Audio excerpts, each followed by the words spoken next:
multiplican, ¿de acuerdo? No tiene un potencial de riesgo de cáncer, ¿ya? Sin embargo, en la neoplasia intraepitelial endometrial, y esto es muy importante que lo recuerden, es una hiperplasia con atipia, ¿de acuerdo? Entonces, todas las hiperplasias que tienen atipia se van a definir neoplasia intraepitelial endometrial, sea simple o compleja. Además, la neoplasia intraepitelial endometrial o NIE es una proliferación monoclonal inicialmente focal. Quiere decir que es parte de una sola célula, la cual se va a multiplicar en dos, luego en cuatro, etcétera, etcétera. Y vamos a tener que cada una de las células es símil a la célula madre que dio origen a la neoplasia intraepitelial endometrial. Puede o no haber estímulo externo, es decir, la neoplasia intraepitelial endometrial prolifera sin necesidad de que la paciente tenga estímulo exógeno de estrógenos y es un precursor de un adenocarcinoma. Por lo tanto, esa neoplasia intraepitelial endometrial vendría a ser algo similar a lo que viene a ser los NIC para el cáncer de cuello uterino, vendría a ser lo mismo que son las hiperplasias para el cáncer de mama. En el caso del endometrio, el NIE es el precursor del cáncer de endometrio, teniendo un riesgo de 30% de desencadenar posteriormente cáncer de endometrio en una mujer que es diagnosticada con NIE. ¿Cómo se manejan las hiperplasias endometriales? La que no es atípica, que hemos dicho que es aquella que responde a lo que vienen a ser los estímulos de tipo estrogénicos, es aquella que puede recibir tratamiento médico, ¿no? Podemos darle progesterona, que es el antagonista del estrógeno, y con eso va a regresionar espontáneamente. Los progestágenos que más se dan son los de acetato de medroxiprogesterona por 3 a 6 meses y adicionalmente el dispositivo intrauterino con levonorgestrel. Con respecto a la neoplasia intraepitelial endometrial, ¿cómo se trata? El tratamiento usualmente idóneo, el gol estándar, es quirúrgico. El tratamiento va a corresponder en una histerectomía con o sin una salpingoforectomía bilateral.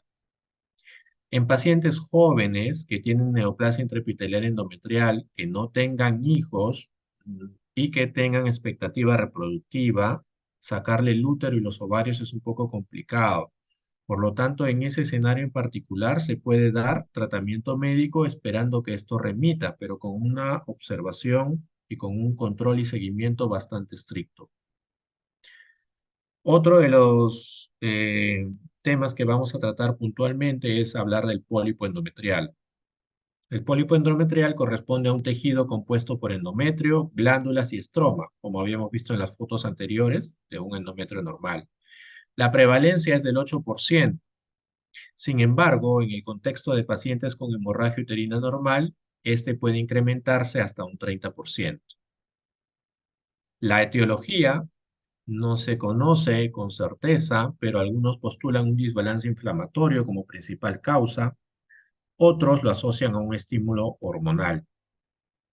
El diagnóstico, como en todas las patologías, en los grupos de práctica les hemos dicho, de todas las patologías que estamos viendo en este capítulo, básicamente en la parte oncológica, siempre es anatomopatológico, ¿de acuerdo? La ecografía transvaginal e histerosonografía son los estudios de enfoque inicial. Y la presencia de un pólipo endometrial muy rara vez desencadena la transformación maligna en un cáncer endometrio. ¿Ya? Entonces, un pólipo endometrial muy probablemente será pólipo endometrial, crecerá como pólipo endometrial y morirá como pólipo endometrial. En raras excepciones, hasta un 5% pueden transformarse en cáncer de endometrio, pero es muy baja la probabilidad. Factores de riesgo de malignidad, para que sea este 5%, es que el paciente sea una paciente posmenopáusica, que sea un pólipo endometrial grande, que esté asociado a hemorragia uterina normal o que esté usando tamoxifeno. El manejo del pólipo endometrial, idealmente con una resección e idealmente esta resección a través de la histeroscopía en pacientes con factores de riesgo. Estas son algunas imágenes, por ejemplo, ecográficas. Todo esto de acá que parece una palta partida por la mitad corresponde al útero. Esto de acá donde sería el lecho de la pepa de la palta corresponde a la cavidad endometrial. Y esta sombra hipoecogénica corresponde al pólipo endometrial. Esta misma paciente ingresó a una histeroscopía donde se puede visualizar las características del pólipo. Y después de haber sido resecado, queda ahí un cráter y el pólipo sale para estudio anatomopatológico. Ahora vamos a entrar al tema más importante, que es el cáncer de endometrio. El cáncer de endometrio es una proliferación monoclonal de células endometriales inmaduras que engloba diversos tipos histológicos. Entonces, repetimos, la monoclonalidad es sinónimo de cáncer, ¿ya? Una sola célula da origen a todo el cáncer. La inmadurez es sinónimo de proceso neoplásico. Entonces, estos términos están dentro del concepto de cáncer de endometrio. La edad media para el cáncer de endometrio es 60 años de edad. Por lo tanto, una paciente que tiene cáncer de endometrio usualmente es una paciente posmenopáusica, ¿de acuerdo? El diagnóstico del cáncer de endometrio en el 75% de los casos es en estadio 1, es decir, el estadio más inicial. Siempre que tengan un cáncer en estadio 1 es el estadio de mejor pronóstico. Por lo tanto, 3 de cada 4 mujeres con diagnóstico de cáncer de endometrio tienen buen pronóstico solamente por el hecho de que ya están diagnosticadas en el estadio 1. ¿De acuerdo? Es el cáncer ginecológico más frecuente de países desarrollados. Si ustedes tienen opción de investigar cómo es la epidemiología oncológica de los cánceres ginecológicos en países como Estados Unidos, Europa, van a encontrar que el cáncer de endometrio es el cáncer más importante de allá. En nuestro país, el primer puesto se lo disputan la mama y el cuello uterino. En nuestro país ocupa el tercer lugar de cánceres ginecológicos por debajo del cáncer de cervix y el cáncer de ovario, ¿de acuerdo? Cuando hablamos de cánceres ginecológicos. El síntoma principal, y esto es algo que tiene que grabarse, ya hemos visto casos en las prácticas de pacientes con sangrado posmenopáusico, ¿ya? Una mujer posmenopáusica que ya no debería sangrar, que empieza a tener sangrado, es muy probable que se trate de una patología endometrial. En el peor escenario, un cáncer de endometrio y en el mejor escenario, una hiperplasia endometrial atípica o un NIE. ¿De acuerdo? Entonces, el síntoma principal es el sangrado posmenopáusico. ¿Y por qué es tan importante este síntoma? Porque el 90% de los cánceres de endometrio se manifiestan con un sangrado vaginal posmenopáusico.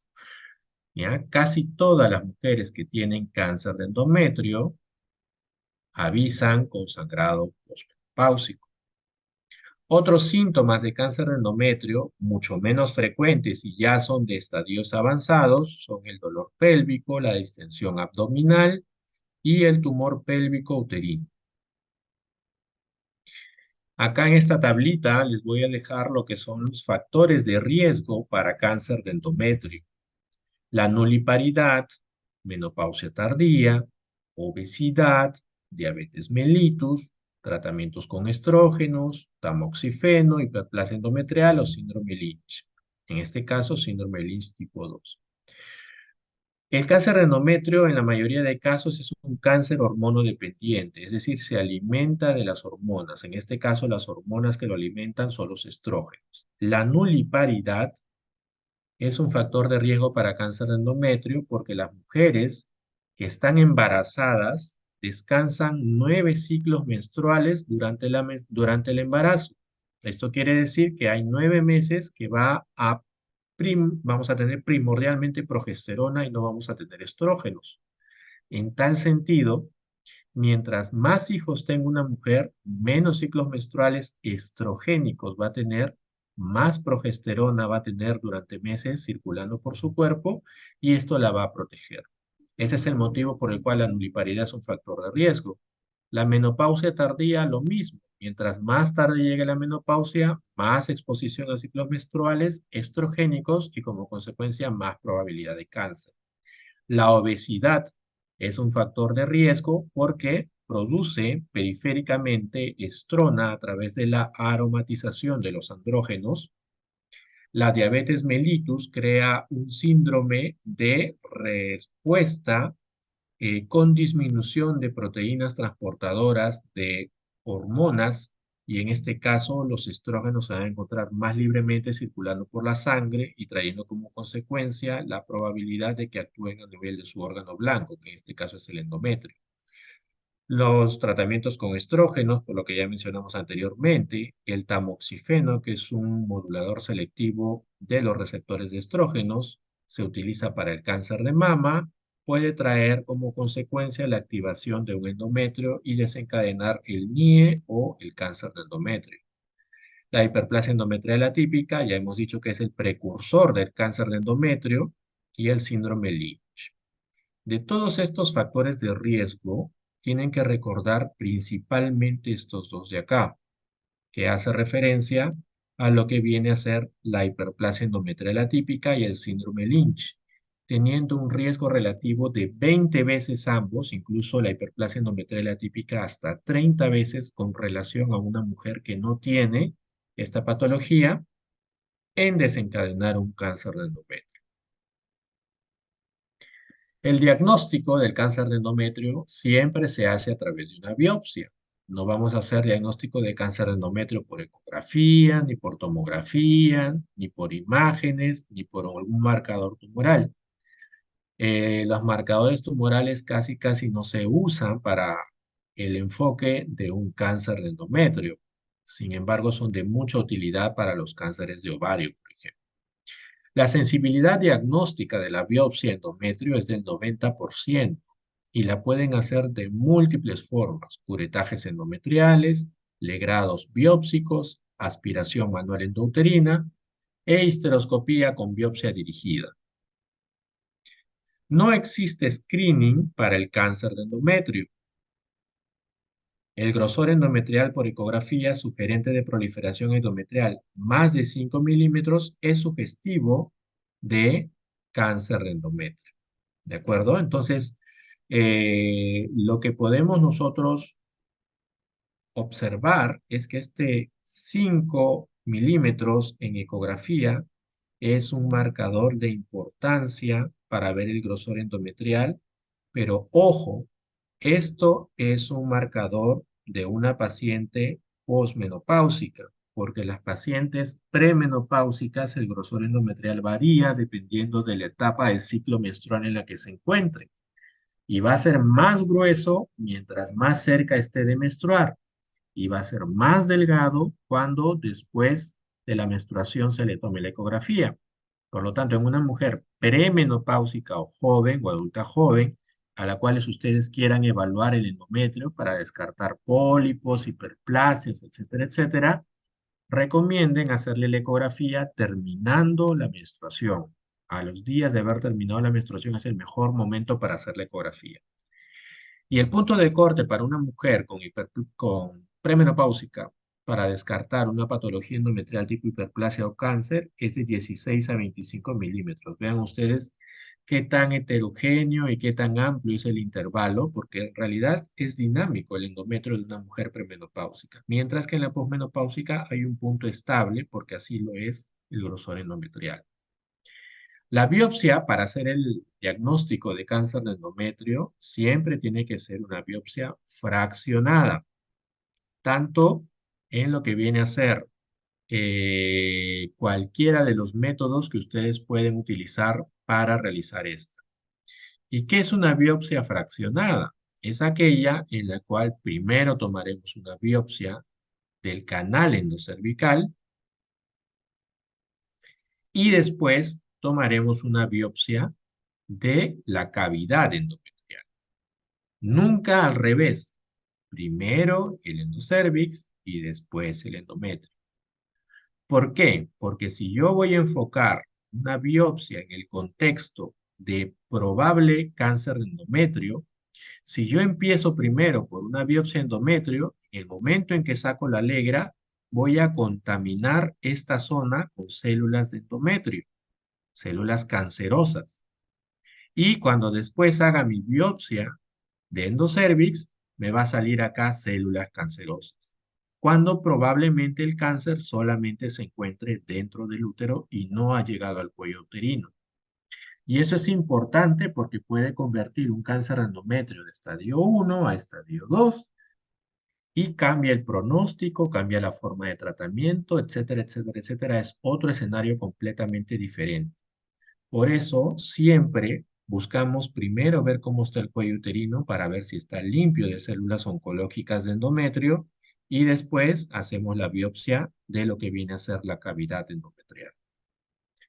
La biopsia la podemos hacer a través de la cureta de Novak, la podemos hacer a través de la aspiración manual endouterina, que ustedes deben conocer mucho mejor que yo en sus rotaciones que han hecho en la parte de obstetricia que se utiliza para manejo de la hemorragia del primer trimestre del embarazo, abortos incompletos, por ejemplo.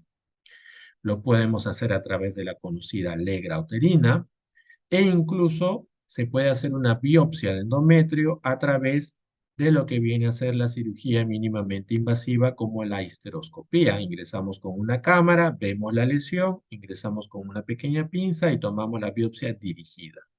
De todas estas modalidades, la histeroscopía es el método más idóneo, el método ideal, el gol estándar para estudiar una patología de endometrio y tomar la biopsia.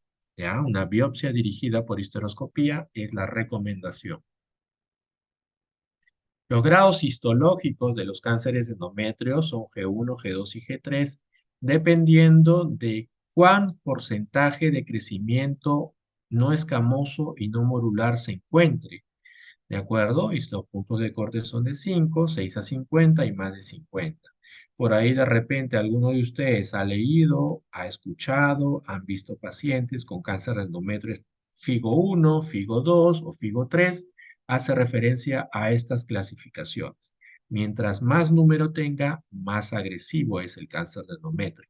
El FIGO 3 es más agresivo que el FIGO 1. Tipos de cánceres de endometrio. Tenemos primero el tipo 1, que es aquel que está conformado por el carcinoma endometrioide y que es básicamente casi todos los cánceres de endometrio. 80% son de tipo endometrioide. Y tenemos el cáncer de endometrio de tipo 2, que es aquel cáncer de endometrio por todos los otros cánceres o histologías que no son endometrioides. Es un sinónimo, como se llama el tipo 2, cáncer de endometrio no endometrioide. ¿Y por qué lo clasifican así? Lo clasifican así porque hay diferentes características entre un y otro tipo. El tipo 1 es el más buen agente, es el que se produce por estímulos estrogénicos, que se ve en las mujeres pre y perimenopáusicas, se ve en raza blanca, grado histológico bajo, agresividad baja y la invasión de tejidos es superficial. Su contraparte es el cáncer endometrio de tipo 2, que no responde a estímulo estrogénico, es posmenopáusicas, es lamentablemente en mujeres afroamericanas, usualmente de pocos recursos económicos, grado histológico alto, agresividad alta e invasión tisular profunda. Ustedes han visto que muy probablemente hay cambios que se van a ir dando en el transcurso de los años. Muchos de ustedes han tenido contacto con pacientes con cánceres de mama, por ejemplo, que han llevado también la clase de cáncer de mama. Hay criterios de inmunohistoquímica para diferenciar a los cánceres de mama y en la actualidad la inmunohistoquímica en el cáncer de mama es importante para definir qué tipo de terapéutica le voy a dar. En el cáncer de endometrio está pasando algo similar y probablemente esto sea el futuro de la clasificación de los cánceres. Vamos a dejar de tener clasificaciones histológicas o morfológicas para pasar a tener clasificaciones moleculares. En este cuadro les presento la clasificación actual molecular del cáncer de endometrio a través del Atlas del Genoma del Cáncer que provino como consecuencia del Atlas del Genoma Humano. se sabe ya toda la corrida genética que tiene un cáncer de endometrio. Y se ha visto que esta corrida genética varía y se puede clasificar en cuatro grupos dependiendo de sus particularidades moleculares y genéticas. Y esto trae como consecuencia diferentes tipos de cánceres de endometrio. Uno de ellos es la mutación POLE, el otro es la reparación de desajustes, el otro es el P53 y el otro es el que no tiene ninguno de los tres anteriores y por eso es llamado inespecífico. Estos cuatro tipos de clasificaciones de cáncer de endometrio, cada uno tiene sus características particulares. No va a ser pregunta de examen, se los voy adelantando, pero lo que sí quiero que recuerden es simplemente que el POLE es el de mejor pronóstico de todos los cánceres de endometrio. También quiero que recuerden que el que tiene la inestabilidad microsatélite es el que se asocia a los cánceres de endometrio asociados al síndrome de Lynch. El que es inespecífico es aquel más frecuente de todos. Y el P53 es el de peor pronóstico. Solamente esas particularidades, el resto no tiene trascendencia, solo se los presento como conocimiento para que lo profundicen si ustedes desean, pero para fines de evaluación, en este momento solamente estos puntos, que son los más importantes que se lleven como concepto. La vía de diseminación, la más frecuente es por contigüidad. La vía linfática es la segunda forma como se disemina a los ganglios pélvicos y paraórticos y cuando ya está muy avanzado, vía hematológica, usualmente el tipo 2 como los carcinosarcomas. Acá están los tipos de diseminación a través de los ganglios, primero pélvicos, luego van ascendiendo a los ganglios parabórticos, pero la principal forma es por contigüidad, saliéndose de la cavidad uterina y diseminándose hacia lo que viene a ser los parametrios o hacia el canal vaginal. Esta es la principal forma y ya en estadios avanzados con una metástasis en diferentes órganos.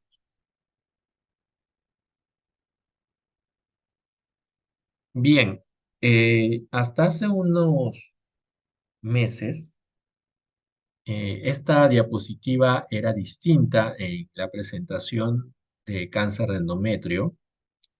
Es más, al grupo del primer semestre le presenté la clasificación en base a los estadios de la FIGO 2009, porque era la clasificación vigente. Una semana después de que terminaron los chicos del primer semestre, se publicó la actualización de los estadios por cáncer de endometrio. Estos estadios es importante que los conozcan. Les adelanto que tampoco va a ser motivo de examen, pero sí es importante que los conozcan porque puede ser que más adelante puedan encontrarse con pacientes, libros de texto o incluso evaluaciones en las cuales le vayan a preguntar sobre esta nueva clasificación.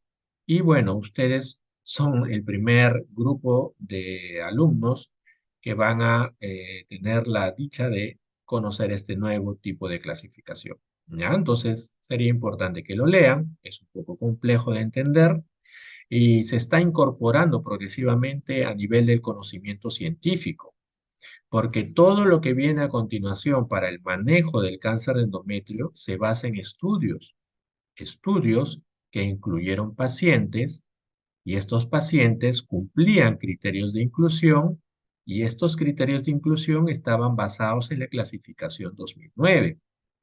Por lo tanto, el conocimiento actual que se tiene en base a los estudios ya terminados y los que han dado recomendaciones se basan en la clasificación FIGO anterior. Todos los nuevos estudios que a partir de mediados de este año han empezado a realizarse van a tener que utilizar criterios de inclusión o estratificaciones de sus pacientes basados en este nuevo estadio. Y por lo tanto, el conocimiento que nos va a producir esta nueva clasificación es a futuro. En tal sentido, se los presento para que tengan conocimiento y les repito que no va a ser motivo de examen para su tranquilidad. Este estadio también incluye lo que viene a ser la clasificación molecular. Y entonces es importante que ya ustedes sepan que el cáncer de endometrio, al igual que el cáncer de mama, ya no solamente se clasifica histológicamente, sino también en base a mutaciones. Hemos dicho que la POLE es una mutación muy buena gente, e incluso si una paciente tiene una mutación POLE y está en un estadio 3, debería ser considerada como estadio 2 solamente por el hecho de cumplir con la mutación POLE. Y, por ejemplo, si es una paciente con estadio 2, pero tiene una mutación P53, y hemos dicho que esta es de mal pronóstico, asciende un estadio hacia arriba en lo que respecta a su pronóstico, ¿de acuerdo? Entonces, ya todo este juego de conceptos y de criterios e intersecciones de conocimiento van progresivamente evolucionando en el cáncer de endometrio y se los presento para que tengan conocimiento de él. ¿Cómo vamos a manejar el cáncer de endometrio? El cáncer de endometrio lo vamos a manejar basado en si es un estadio temprano, es decir, limitado al útero, o si es un estadio avanzado, esto es, si está la enfermedad fuera del. Si estamos en un estadio temprano, la cirugía es lo que se tiene que hacer. Y el abordaje quirúrgico recomendado en la actualidad es por laparoscopía o robótica. Ya quedó en antaño hacer unas cirugías con una incisión grande para manejar el cáncer de endometrio. Si la paciente tiene condiciones y hay el arsenal logístico como para hacer una laparoscopía o robótica, se debería de hacer porque es lo recomendado. Si por el contrario nos encontramos con un cáncer de endometrio que ya está en estadio avanzado, le daremos radioterapia y o quimioterapia. Solamente para conocimiento, hay algunos cánceres de endometrio que se tratan con progestágenos. Y esto es en el caso de pacientes en estadio 1A, histología endometrioide G1, o sea, todo el mejor escenario, y que no tengan hijos.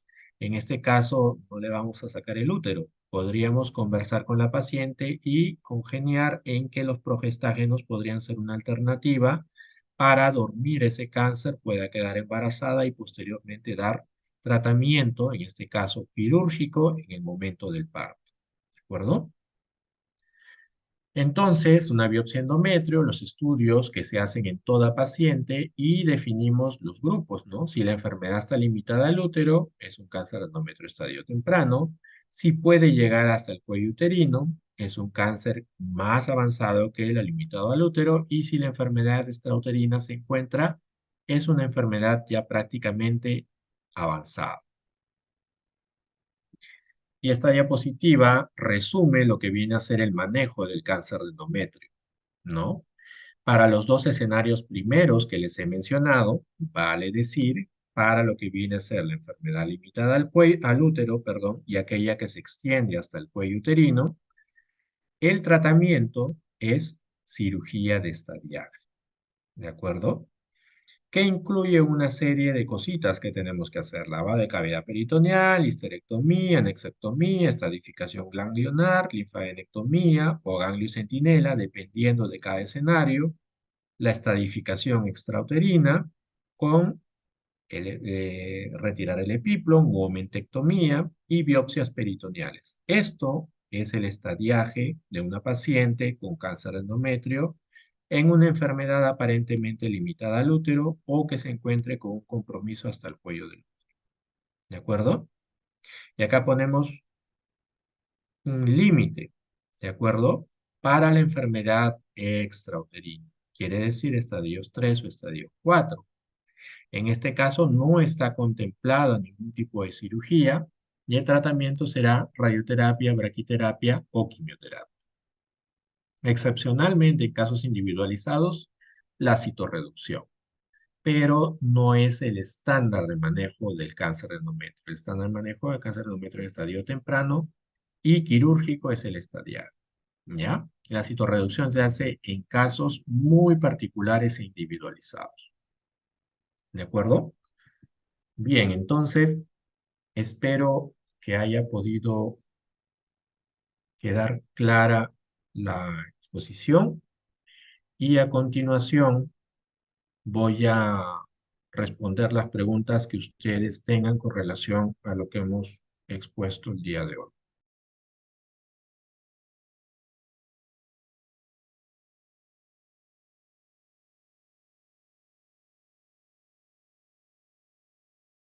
¿Hay Mm, alguna pregunta por parte de Doctor, los asistentes? doctor, una consulta. ¿Me Adelante. escucha? Sí. Sí. En cuando estuvo hablando del grosor del endometrio, no escuché bien una parte, mencionó que cuando teníamos una medición de 16 milímetros, creo, que tuviéramos en cuenta algo. No llegué a escuchar bien esta parte. No sé si podría eh, volverlo a Claro, decir.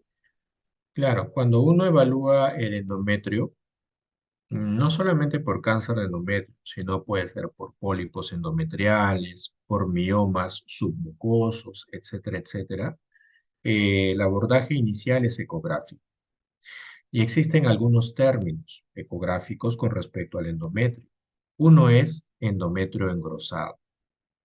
La definición de endometrio engrosado es diferente si es que la paciente es premenopáusica o posmenopáusica. Si la paciente es premenopáusica, el grosor endometrial va a depender del momento en el cual se encuentra en el ciclo menstrual.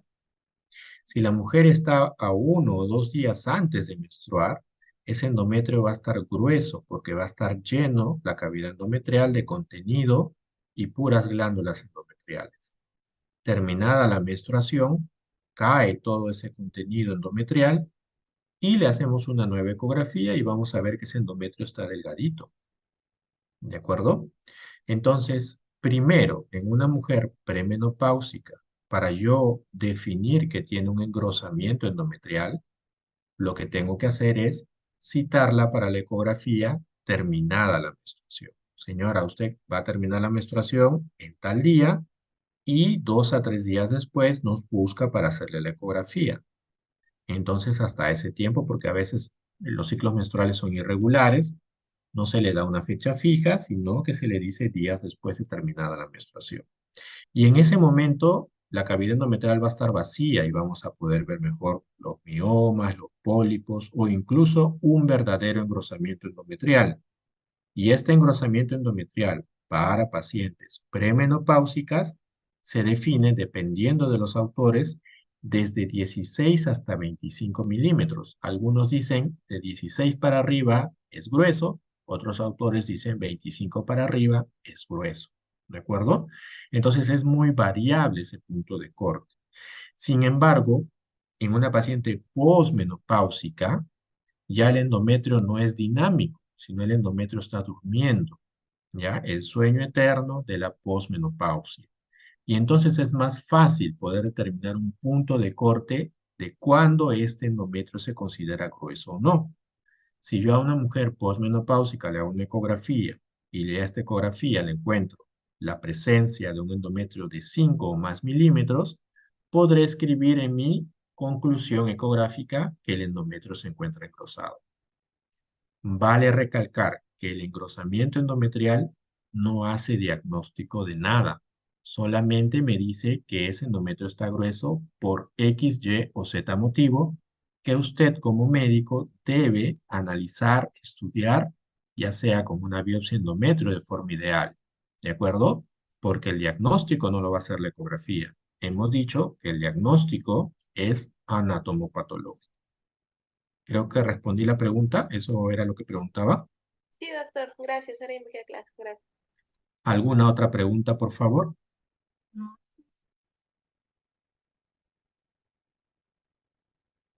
Doc- mm, Bueno, ¿Hay preguntas?